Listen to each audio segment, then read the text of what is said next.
ask yourself, well, how did I get here? Letting the days go by. And the situation with this guitar especially presents us with a good cautionary tale. Now, we saw that the nut was cracked all the way around, and looking at the height of that crack and the height of the truss rod cover, I could figure out pretty quickly what had happened. Now, you might see a lot of folks recommending that the way to tap the nut off is with a block of wood, and you take the hammer and hit it from the front side of the nut, and that is not the way to do it. And there is a whole list of reasons why not. So let's look at them. First of all, the level of that crack and the level of the truss rod cover line up perfectly, which tells me it cracked forward at the resistance point, that fulcrum point of the truss rod cover. But potentially much worse than that, if there is too much glue on the nut, and you can't really be sure, you can hope for the best, but I think it's better to expect the worst. If there's too much glue, and you do go ahead and tap the nut from the front side, you got to remember that most glue is stronger than wood, and wood tears along its grain. And that is a wicked combination, especially in this case, because if that glue holds to the wood is going to give away by its grain. And guess where that wood and that grain are? It's much, much safer to tap the nut from the side. And by doing that, you're clearing any resistance of the truss rod cover on a rick, or, like we saw on the Gibson or on the Fender, you've got some kind of wood ridge coming up there. So you're avoiding damaging that wood ridge, which is also important to guiding and retaining the nut in place. You're using a shearing force to cut across the grain. And if you think about it, the grain lines up this way. And so as you look from the far side to your near side, all that wood grain is supporting itself as you go along. So when you tap and put the force from this side, you've got a fair amount of support and resistance in the wood to resist any kind of tearing out along the grain as the nut comes off.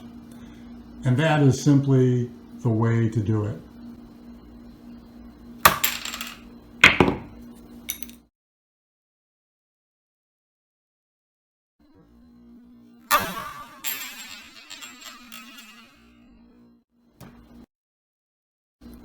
Okay, as expected, we got the top half out, but you can probably see that we still have the bottom half in there. Now, I'll take a tap at it and try to get it out, but it's not looking good.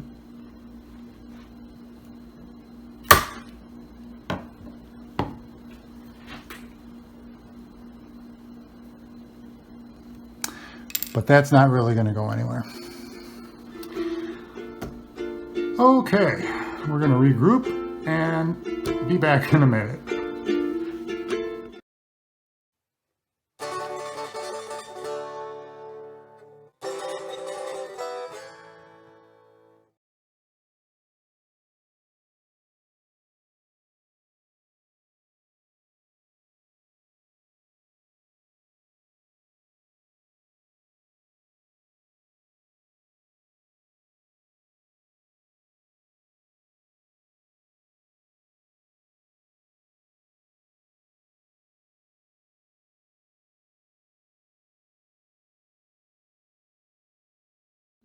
Hey all.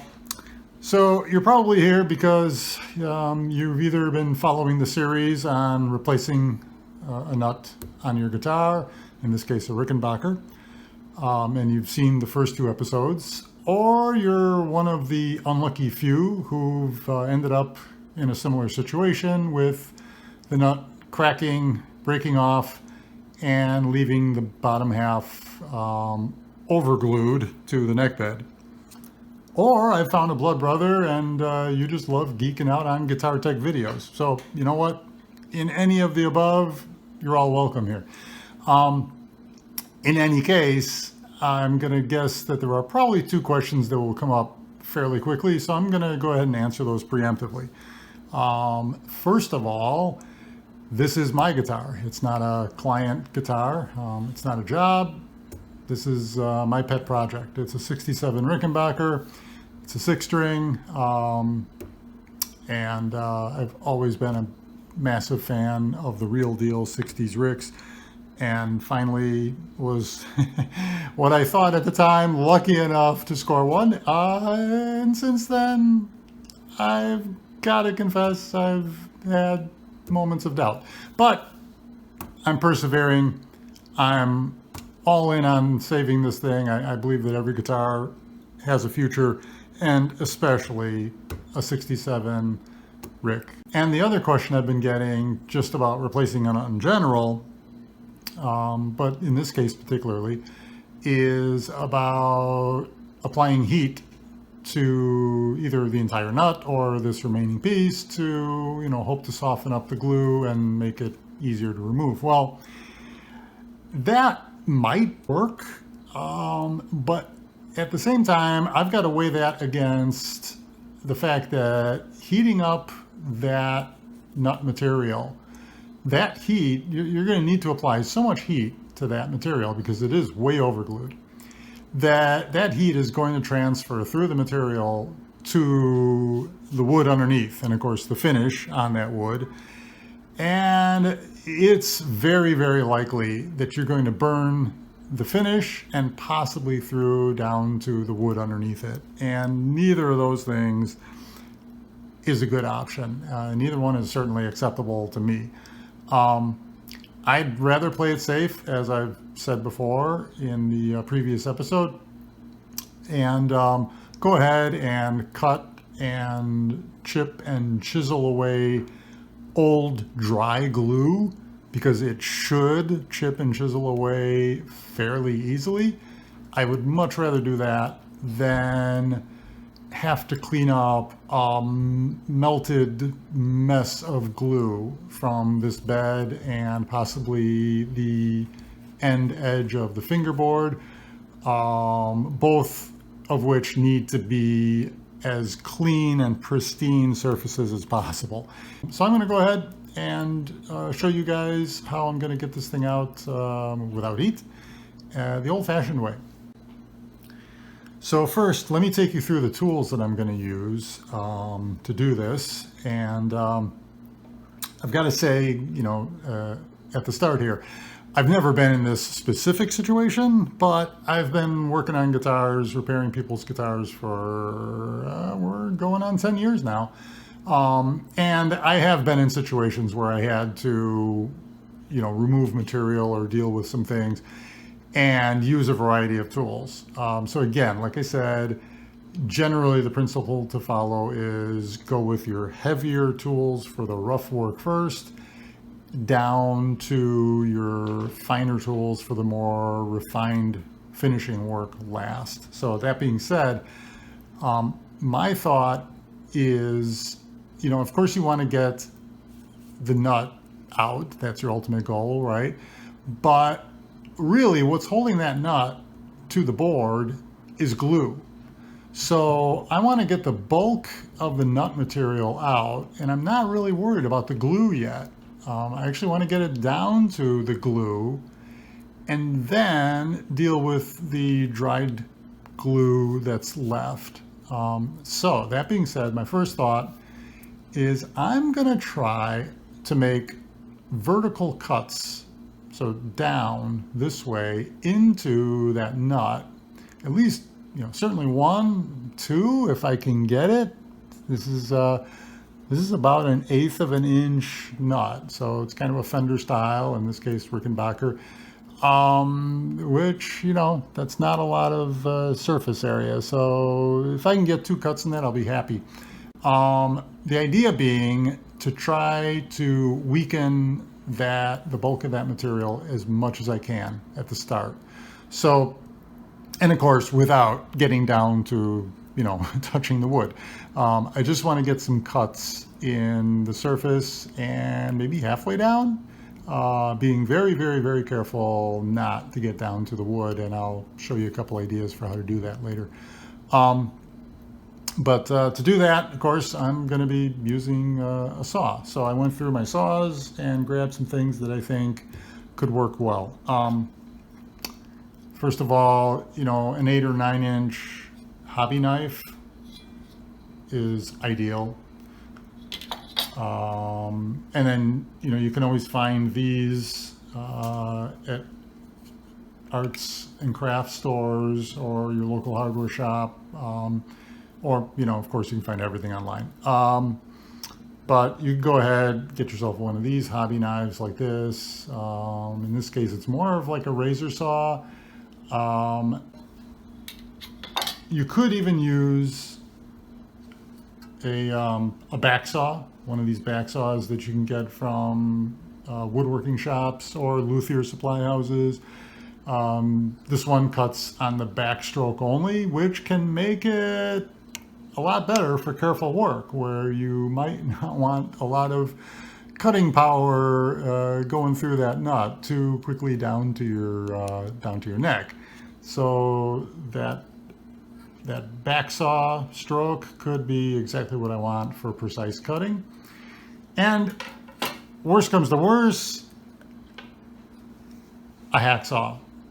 I know the feeling, and I get it too, even now as I look at it, hovering over my guitar. But we're in extreme situations here, so it calls for some extreme measures. So, and if you don't have a lot of specialized equipment, but maybe you do have a hacksaw laying around, this could be good. I think this could be useful, right?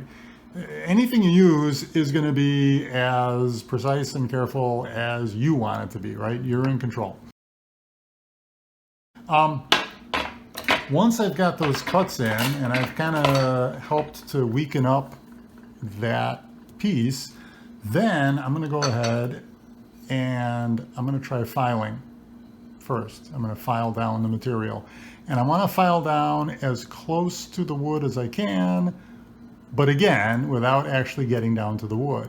And, I do have my layer of glue there helping protect a little bit. I've also put some tape here just to try to idiot-proof this. But here's a really handy thing for filing. If you get some direct light, and in fact, let me hit the overhead light out. So we create even a stronger shadow, because that's exactly what we want. Because if you can see, hopefully in the camera, let me check here. Yeah, okay, perfect. Now, first of all, the file, sorry. Yeah, you'll immediately see that this is a pretty specific file, right? Triangle file. Not everyone might have that. But what I do like about this, especially because you want to be so careful not to touch the end of that fingerboard. You want to preserve that as cleanly as possible so that you've got the correct intonation, you've got the correct distance and contact consistently with your nut. So because you want to preserve that, obviously the beauty here is it's angled away. So the chances of starting to dig in or abrade or get into that end of that fingerboard at all is pretty minimal. All that being said, now we're a little bit more concerned with the neck bed, the wood. So, as I say, I've put a piece of tape to really idiot-proof, but And this is really, really, really handy, having a direct light over this and positioning it so that you cast a shadow. As long as I have a shadow, I know that I am not on the wood, right? So I'm actually, as I'm filing down, I'm really focused more on that shadow as it decreases as I get closer. I mean, I know the file's doing its work on the material. I'm more concerned with it not doing its work on my nice headstock wood. So I'm reading that shadow as it gets narrower and narrower as the file gets closer and closer down to the neck. So before I actually have no shadow, I'm going to stop. And again, that being a fairly specialized kind of file, you can just use what they call a bastard file. But just make sure that you get one that has the teeth on the edge as well, because again, you're going to want to use the narrow surface, the narrow edge, right? Another thing you might try, and I'll do this, is take a razor blade. And again, this is really only for when you're getting right up against the part of the nut that's right up against the fingerboard. But this, having a straight razor blade, is really handy as a guard. So I can either hold it with one hand while I'm working with another, or I could even put a piece of tape there just to hold it, and now I can work right up against there.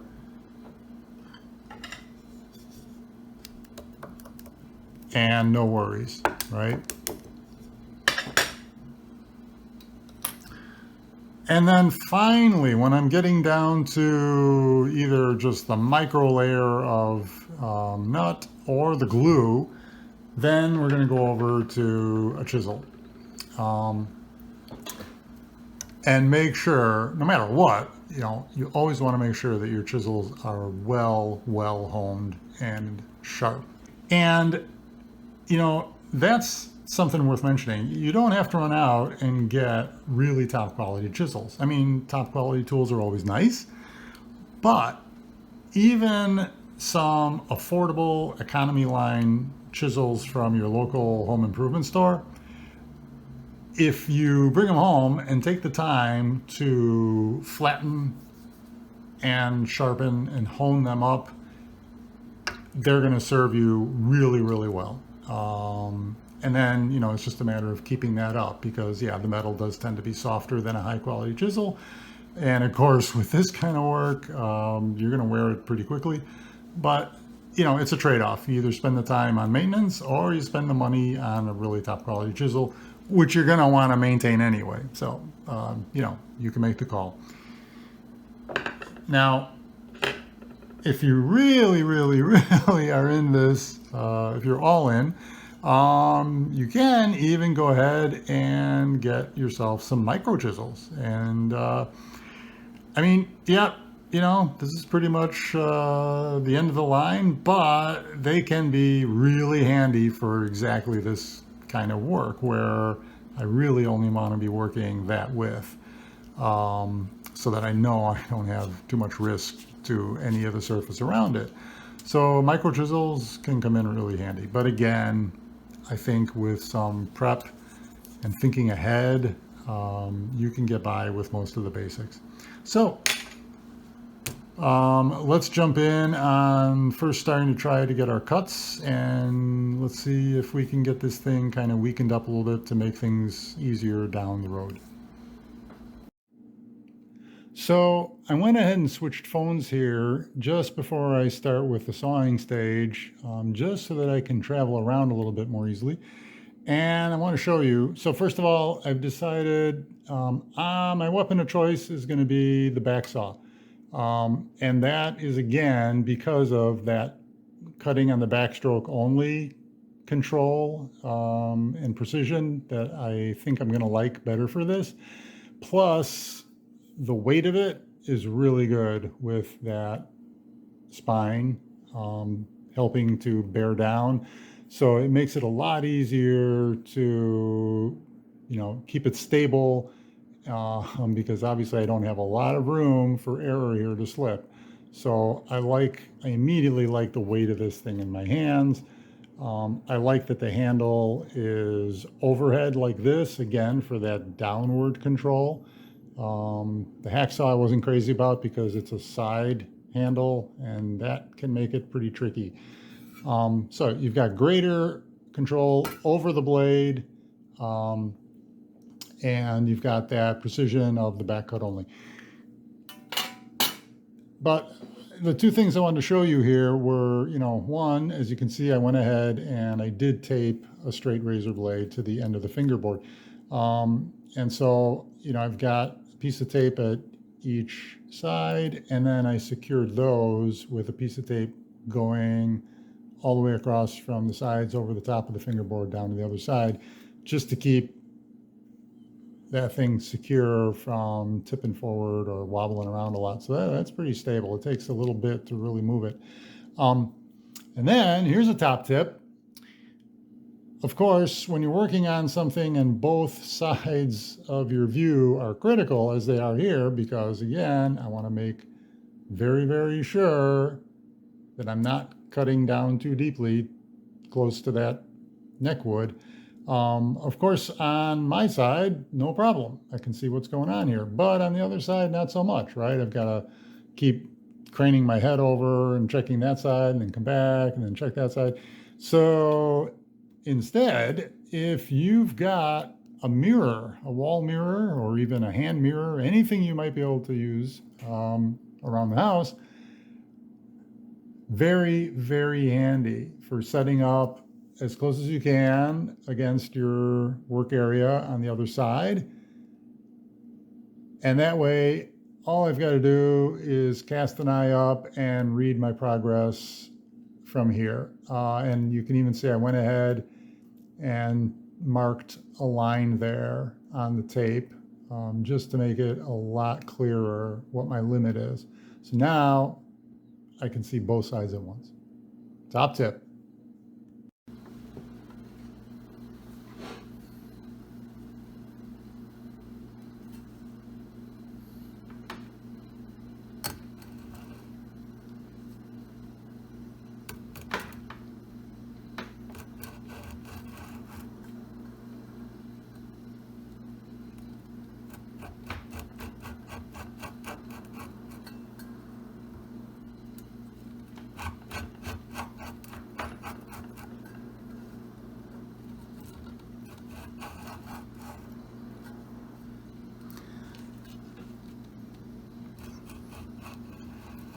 You notice when I start my cut, I incline the blade a little bit this way to bite into the corner of that nut better and start creating a notch.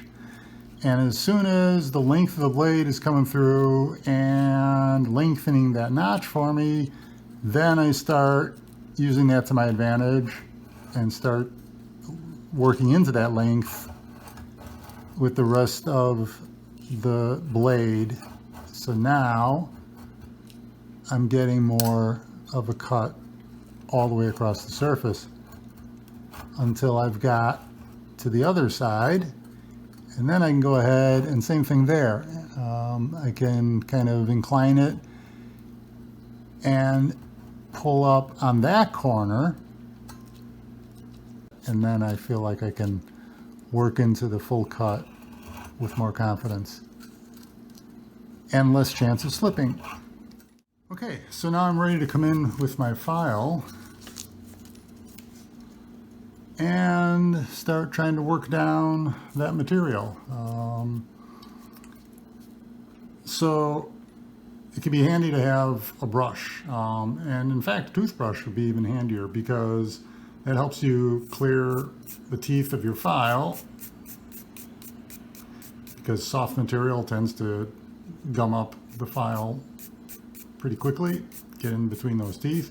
So this helps you to just clear that out every so often. And then of course you can also clear it away from your work.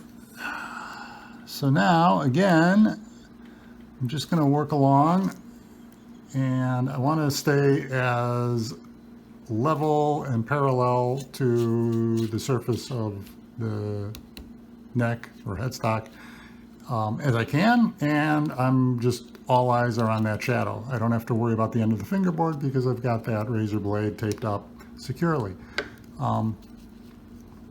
So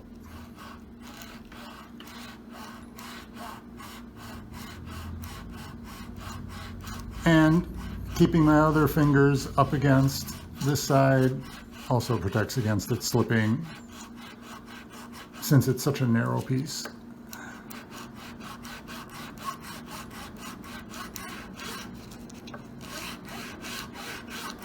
And that shadow also, you know, makes it a lot easier to see that I'm parallel with the surface. So if I see too much shadow on one side or no shadow on the other side, I know I'm in trouble of possibly digging into the edge of the wood. So just keep it as equal as possible on both sides.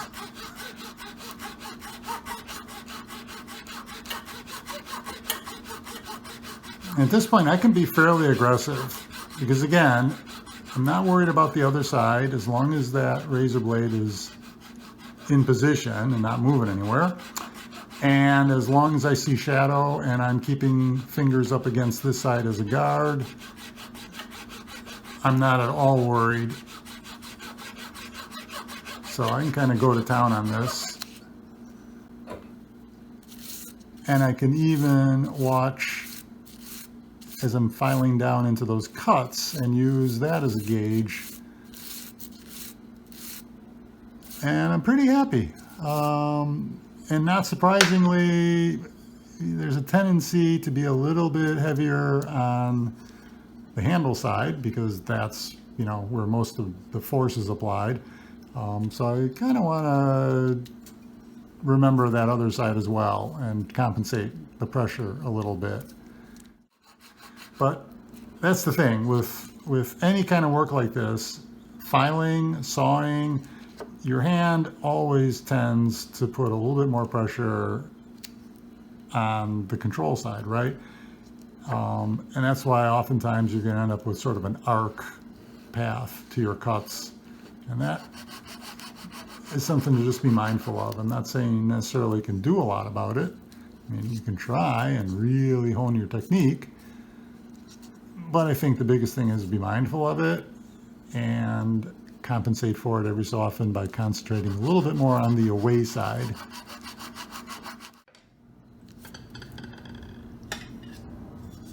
Since I've got the straight file, I'm going to go ahead and test that theory about having that nice narrow edge with the teeth, because at least that way I know I'm still on the nut material.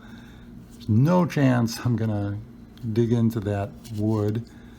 I mean, it's under the truss rod cover, so it's not the end of the world, but hey, you know, still, let's be professional about this.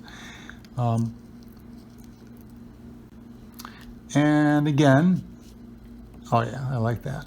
I mean, that's just about the perfect width. And again, I'm going to keep my fingers up against that just to keep it from wanting to slip off. And let's see if we can get a little bit more.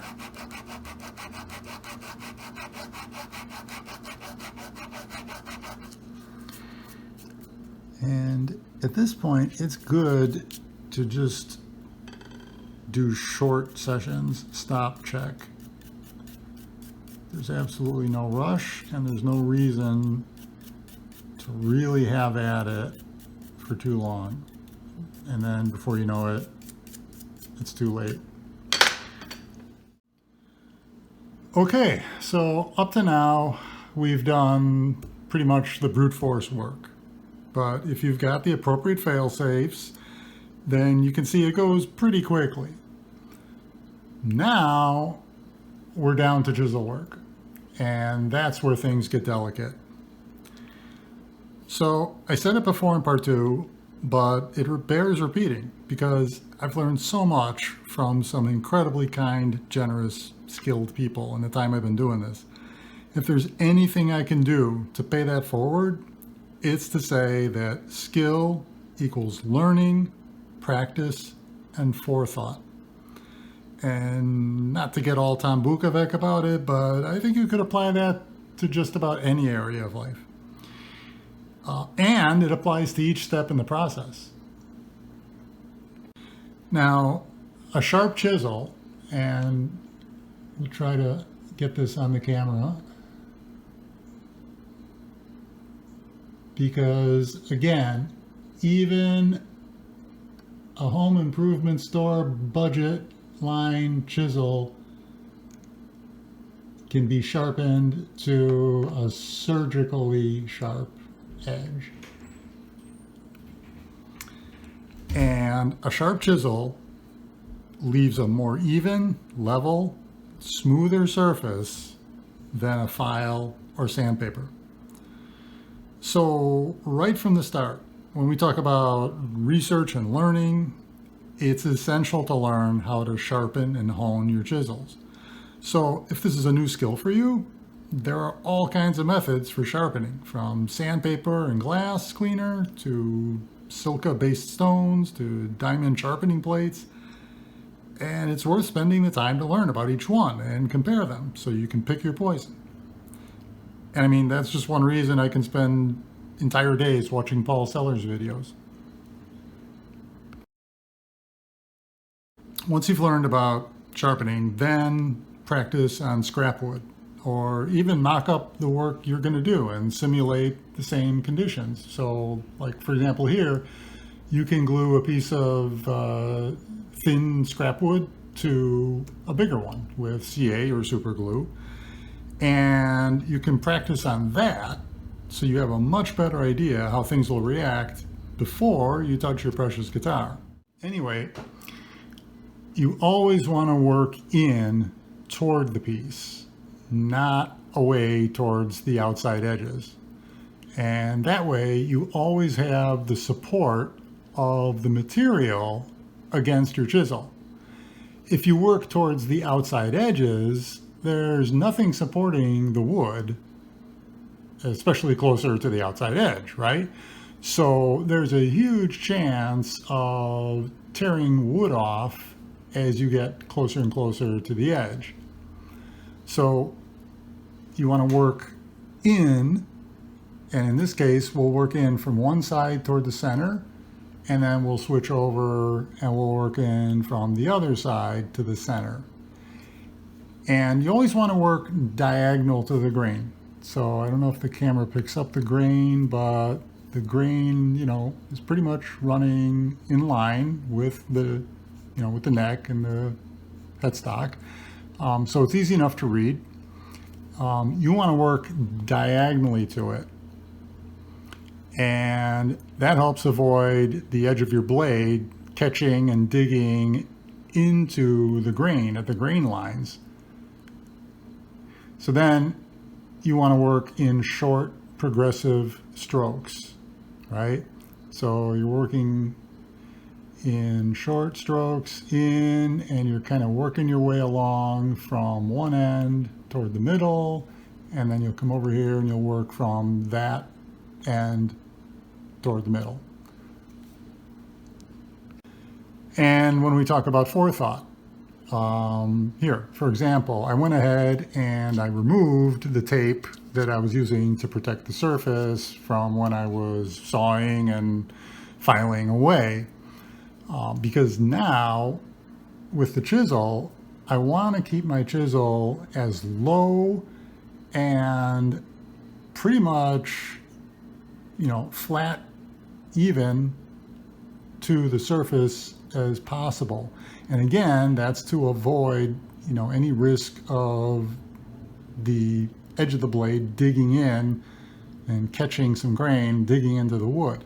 So even that thickness of tape might kind of encourage the chisel blade, when it comes down from that, it's either going to maybe drop down and then automatically it's kind of prone to dig in, or even just create that little ramp that that incline could encourage it to dig in.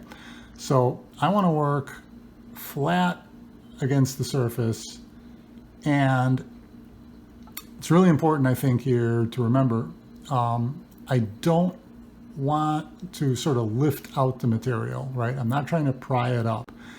I'm actually shaving it.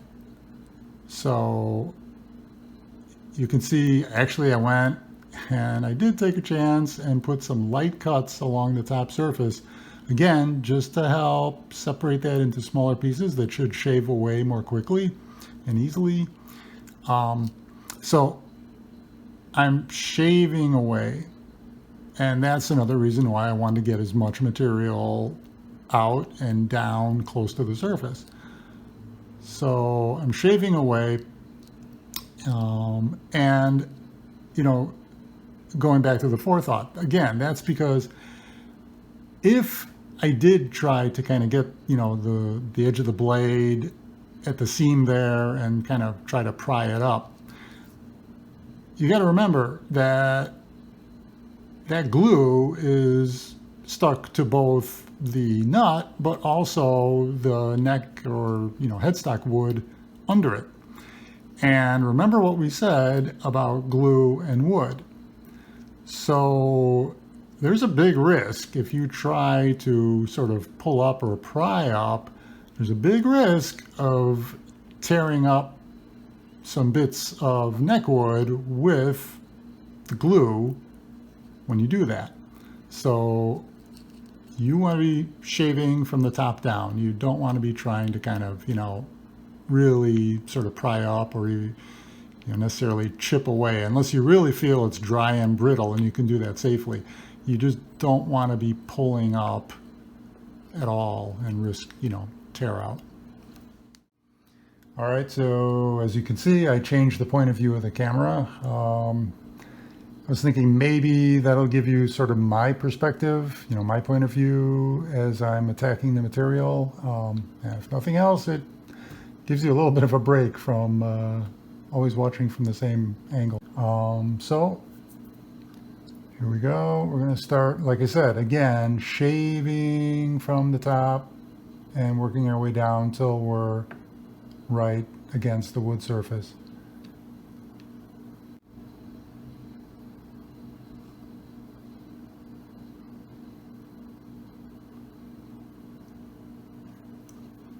I don't want to apply too much pressure to the chisel.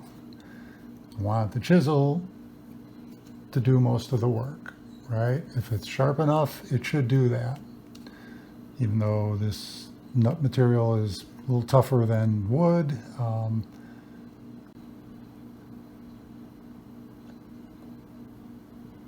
And I'm just trying to kind of sense if it's getting hung up on anything, where it wants to go.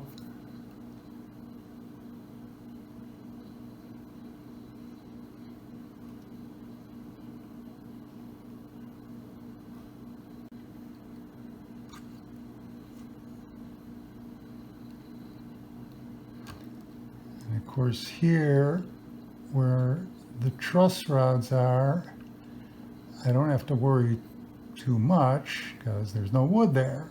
It's that part's pretty forgiving.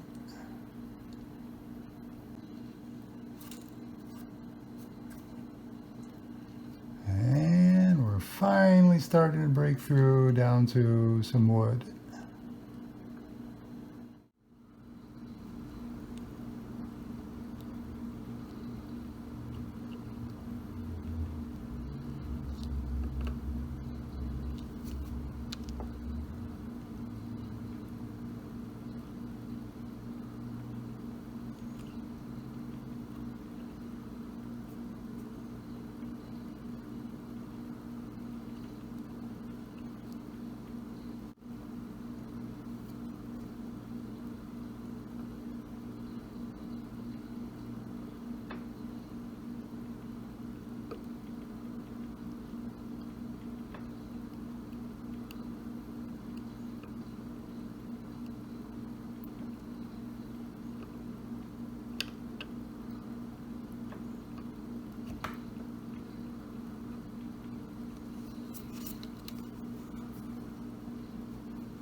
You know, at this point, you know, obviously we can see with that center piece that I'm already crossing the center point. So that's where I know I'm going to switch over to the other side, work in, and then we'll complete that.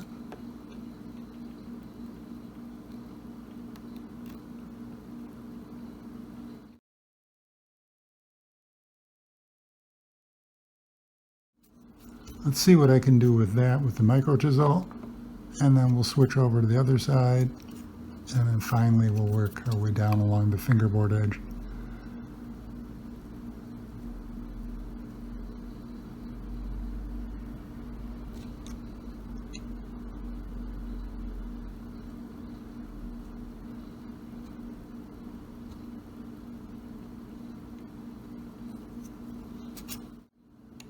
You know, that's the one thing about CA glue, is that it tends to kind of melt things together.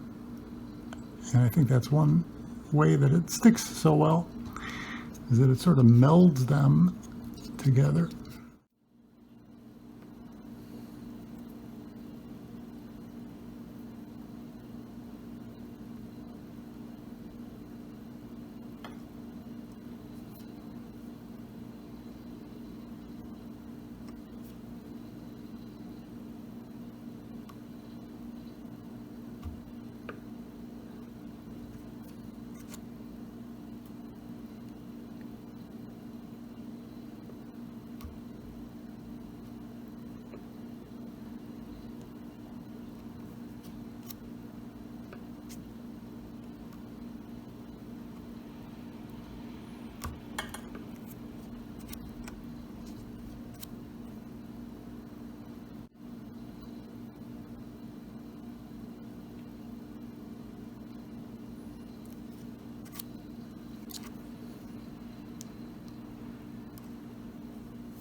Yeah, what is it they say that, is it baseball is a game of inches? Is that it? Or something like that? In that case, luthier is a game of millimeters.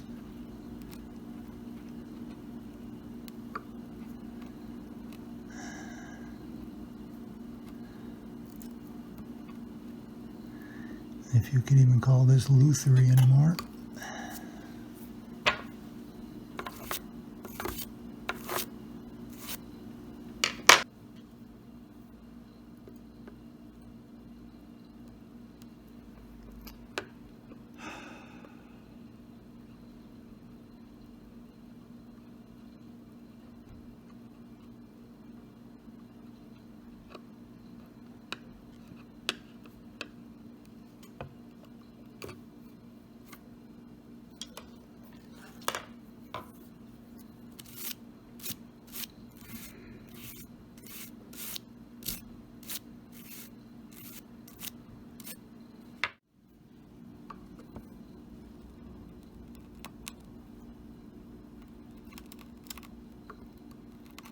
Ooh, yep.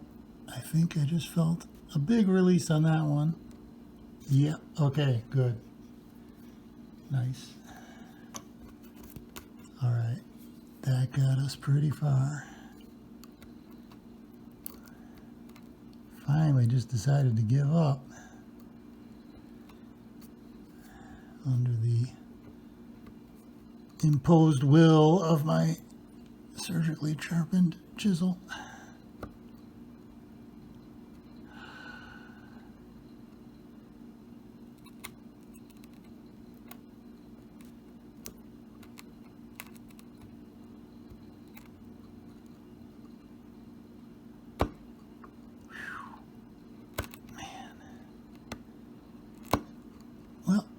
That's where they put the super and super glue.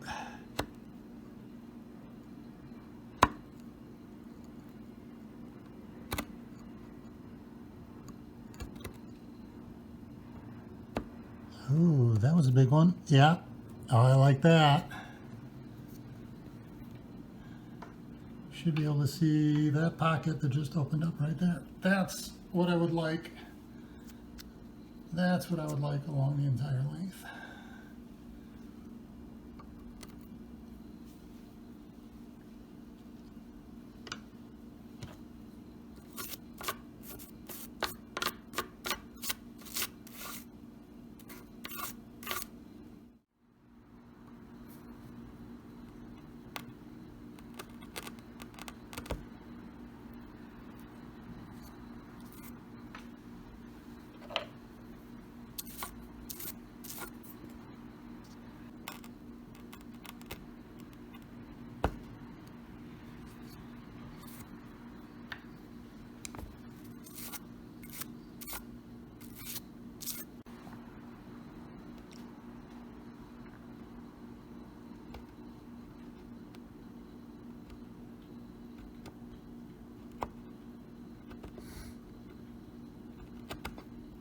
There we go.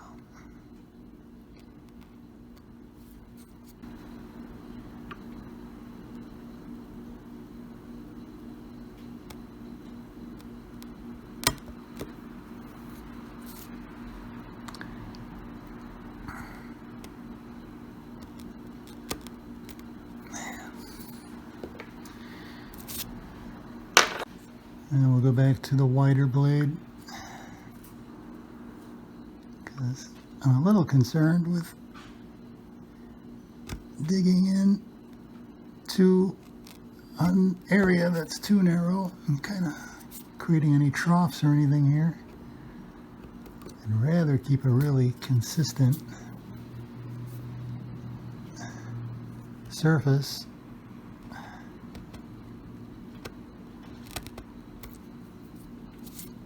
Oh, we're so close.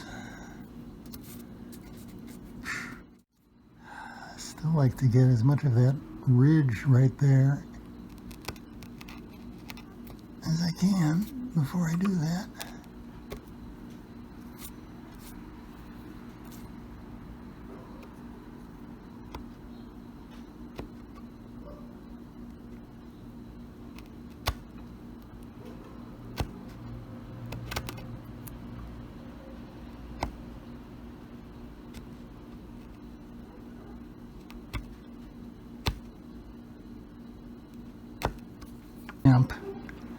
Right where that residue line is, so you know you're going from wood to the glue.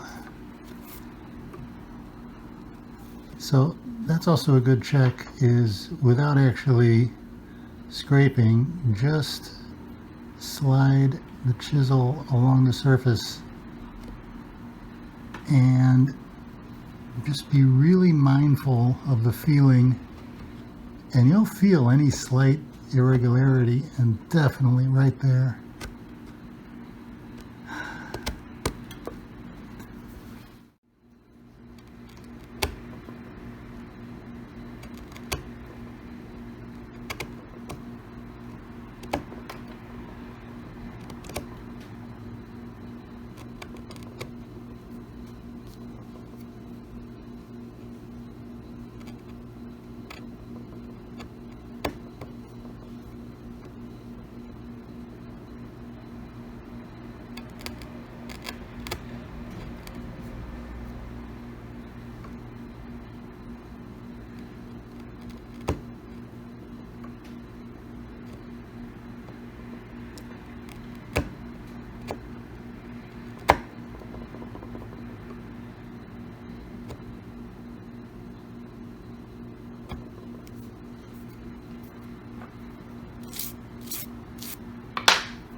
Yeah, no, there's definitely a glue layer. And I mean, I can even see it. Here's the bottom string side edge of it. And that is the top side string edge of it, and it's right in here. Here we're clearly down the wood, absolutely. Here we're really close to being down the wood, but yeah, there's a little bit of something going on, but definitely here, and I can feel it.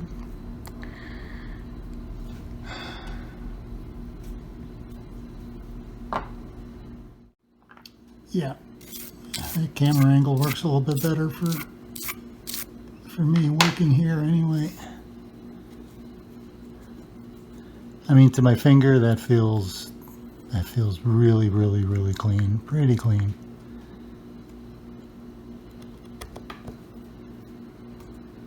And there's a little something going on right there.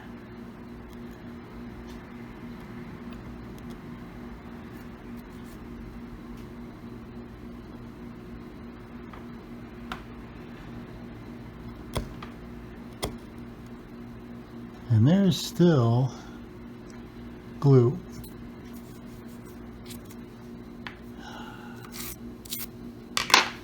Yeah, until it's wood.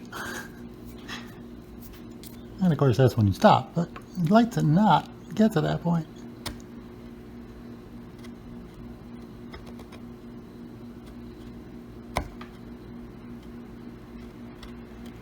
But I do think we're going to need to go across to really get this.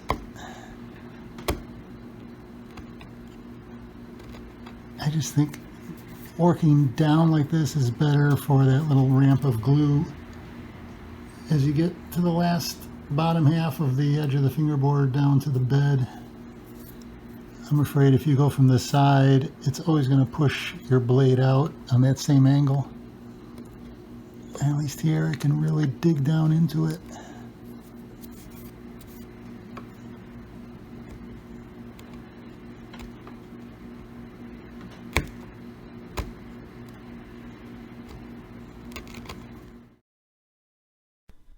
After a fair amount more of toil, it was finally done. And this is the result. The final test is to run a straight edge up and down both the surfaces of the nut bed and the end of the fingerboard to make sure there are no high spots or gaps. I'm happy, and it was time for some well-earned R&R for everyone. In the next and final episode, we finally size, shape, slot, and glue the new nut. See you then, and thanks for watching and following.